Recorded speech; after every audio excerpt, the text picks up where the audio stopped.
Hi, I am निराली Rahman. I am a teacher, motivational speaker. Apart from that I am an actor. आज मैं आप लोग class 7th पढ़ाने वाला हूँ। आपको पढ़ना है राशियों की तुलना, मतलब कंपैरिजन क्वांटिटीज़। इसके बारे में आज मैं आप लोगों को पढ़ाऊँगा। इससे पहले कि आपने चैप्टर्स को नहीं पढ़ा है तो आप चैनल को विजिट करें या डिस्क्रिप्शन में लिंक मिल जाएगा, वहाँ से जाके आप पढ़ सकते हो। तो चलिए वीडियो को स्टार्ट करते हैं। आपका पहला पॉइंट है अनुपात किसे कहा जाता है, रेशियो किसे कहा जाता है। तो अनुपात से यह पता चलता है कि एक राशि दूसरी राशि की कितनी गुनी है, मतलब कितना गुना बड़ा है वो या छोटा है, इसके बारे में पता चलता है अनुपात से। इसे इस चिन्ह से दर्शाया जाता है, जैसा कि मैंने आपको लिख दिया है, डबल ऐसे कर दिया जाता है। तो इससे आपको दिखाया जाता है अनुपात को। जैसे 2:3 अगर लिखना है तो मैं ऐसे लिखूँगा, इसे करेक्ट है। नेक्स्ट पॉइंट में है, दो राशियों का अनुपात एक भिन्न होता है जिसका अंश पहली राशि और हर दूसरी राशि होता है।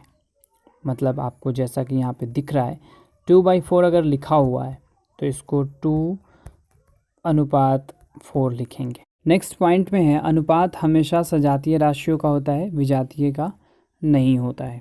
आगे वाले पॉइंट में है कि प्रतिशत को संकेत ऐसे इंगित किया जाता है, दर्शाया जाता है। जैसे मुझे 4% 2% या 4% या 4% कुछ भी लिखना है तो मैं ऐसे लिखूँगा। 2% 4% लिखना है तो मैं कैसे लिखूँगा, 4 और फिर परसेंट का ये सिंबल दे दूँगा तो वो परसेंटेज में लिखा जाएगा। आगे देखिए, आगे क्या है आपका कि प्रतिशत का अर्थ होता है प्रत्येक 100 पर, मतलब उसके नीचे 100 डालते हैं तो आपको पता ही होगा। जैसे 2% है तो इसको क्या लिखेंगे, 2/100। तो ये परसेंटेज के लिए 100 का यूज़ करते हैं प्रत्येक 100 पर, जितने भी होते हैं वो 100 पर होते हैं। अब देखिए आगे है कि क्रय मूल्य क्या होता है। ये कॉस्ट प्राइस होता है, इसको सीपी लिखा जाता है इंग्लिश में। जब सीबीएसई के बच्चे लिखते हैं तो सीपी लिखा जाता है। अब देखिए इसको कहते किसको हैं, तो किसी वस्तु को जिस दाम पर ख़रीदते हैं क्रय मूल्य कहलाता है। जैसे मैंने किसी वस्तु को ख़रीदा तो पहले जिस दाम पर ख़रीदा ना, उस दाम को ही आप क्रय मूल्य कहोगे। और इसको ख़रीदने के बाद आपने बेचा तो होगा ना, अगर आपने किया हो, आप घर के लिए यूज़ के लिए तो या बेचने के लिए तो अगर आप बेचते हो तो जो बेचते हो वो मूल्य आपका विक्रय मूल्य होता है, उसके नीचे वाला जो है। तो नेक्स्ट पॉइंट विक्रय मूल्य ही है। इसको सेलिंग प्राइस, इसको एसपी कहा जाता है, इसको सीपी कहा जाता है। नेक्स्ट पॉइंट में है लाभ, प्रॉफिट। किसी वस्तु का विक्रय मूल्य ज़्यादा और क्रय मूल्य कम होता है तो लाभ होता है। जैसे आपने किसी वस्तु को ख़रीदा फिर उसको बेचा, तो ये जो बेचा ना, अगर ये ज़्यादा होगा और ये कम होगा तो आपको लाभ हो रहा है। इसका मतलब हो गया कि आपने 2 रुपये में ख़रीदा और 3 रुपये में बेचा, तो इसका मतलब क्या हुआ कि 3 - 2 करेंगे 1 आएगा, 1 आपका प्रॉफिट हुआ, लाभ हुआ। तो ये हो गया लाभ। अब देखिए हानि क्या होता है। हानि में होता है किसी वस्तु का क्रय मूल्य ज़्यादा और विक्रय मूल्य कम होगा, मतलब जितना में ख़रीदेंगे उससे कम में बेचेंगे। 2 रुपये में ख़रीदा मैंने और 1 रुपये में बेच दिया, तो 1 रुपया जो बचा वो क्या हो गया, आपका हानि हो गया, लॉस हो गया, घाटा लग गया, राइट। अब देखिए आपका है साधारण ब्याज, सिंपल इंटरेस्ट किसको कहा जाएगा। जब ब्याज केवल मूलधन पर ही निश्चित समय के लिए लगता है तो उसको हम कहते हैं साधारण ब्याज। साधारण ब्याज का मतलब आप समझ गए होंगे। देखिए मैं फिर से समझा देता हूँ आपको। जैसे कि साधारण ब्याज का मतलब ये होता है कि जब ब्याज केवल मूलधन, मतलब कि आपने किसी इंसान से अमाउंट लिया इतना, तो सिर्फ इसी पे लगेगा, इसके अलावा और किसी पे नहीं लगेगा। सिंपल साधारण ब्याज होता है इसको। देखिए तो ये इसमें जो इंटरेस्ट आपका होता है वो प्लस नहीं होता, उसका नहीं लगता। डायरेक्ट जो मूलधन होता है, जितना पैसा आप लोगे सिर्फ उसी का आपको ब्याज लगेगा, उसके अलावा किसी और का नहीं लगेगा। मतलब ये कहने का है कि आपका जो सूद होगा उसका पैसा नहीं लगेगा, उस पर जोड़ा नहीं जाएगा पैसा, सिर्फ पैसा जोड़ा जाएगा। तो जोड़ा जाएगा आपके मूलधन पे, आपने जितना पैसा लिया है उस पर। चलिए आगे वाले पॉइंट पे बात करते हैं। आगे वाला पॉइंट है मूलधन किसको कहते हैं। इसको प्रिंसिपल कहा जाता है इंग्लिश में। जब कोई संस्थान अपने व्यापार के लिए महाजन या बैंक से धन उधार लेता है तो मूलधन कहलाता है।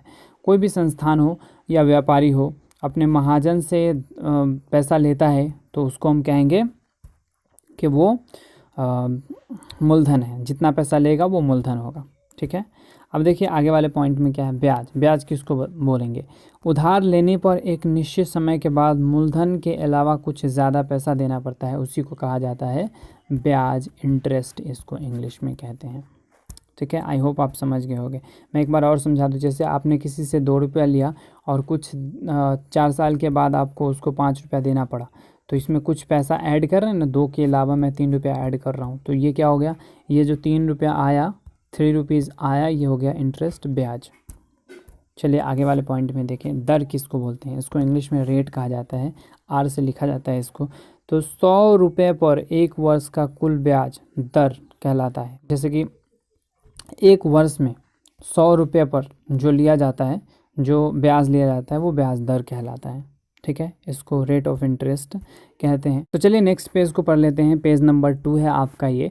इसमें इम्पोर्टेंट फार्मूला के बारे में सब कुछ दिया गया है, आप इसको अब पढ़ोगे। लाभ इक्वल टू क्या होगा, विक्रयमूल्य माइनस क्रयमूल्य, फिर हानि इक्वल टू क्रयमूल्य माइनस विक्रयमूल्य। आप इन फार्मूला को याद कर लेंगे। लाभ परसेंट इक्वल टू लाभ गुने 100 बाई क्रयमूल्य, हानि परसेंट इक्वल टू हानि गुने 100 बाई क्रयमूल्य, ये होता है। फिर देखिए आपके पास है नेक्स्ट है ब्याज। तो ब्याज इक्वल टू साधारण ब्याज अगर होता है तो साधारण ब्याज इक्वल टू फार्मूला होता है मूलधन गुने समय गुने दर बटा 100। दर जो वही रेट पढ़ा है वो, समय तो टाइम हो गया, और आपको मूलधन जो प्रिंसिपल पी होता है वो चीज़ है।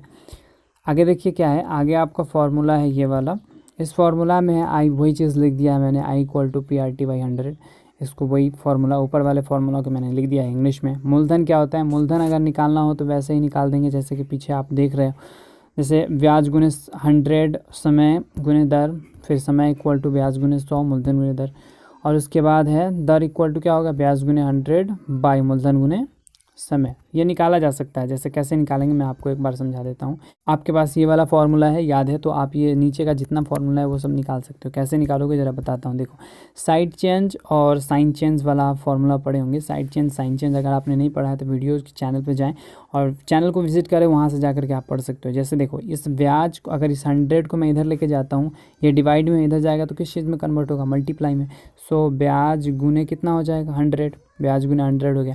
अब मुझे इसमें मूलधन निकालना है, तो ये दोनों तो मल्टीप्लाई में है, तो ये नीचे आ जाएगा। सो समय गुने दर लिखते हैं, बाई समय गुने दर हो गया। फिर आपको निकालना है क्या चीज़, समय निकालना है, राइट। तो समय निकालने के लिए क्या करोगे, इसको इधर भेजोगे तो ये मल्टीप्लाई में यहाँ पे हो जाएगा।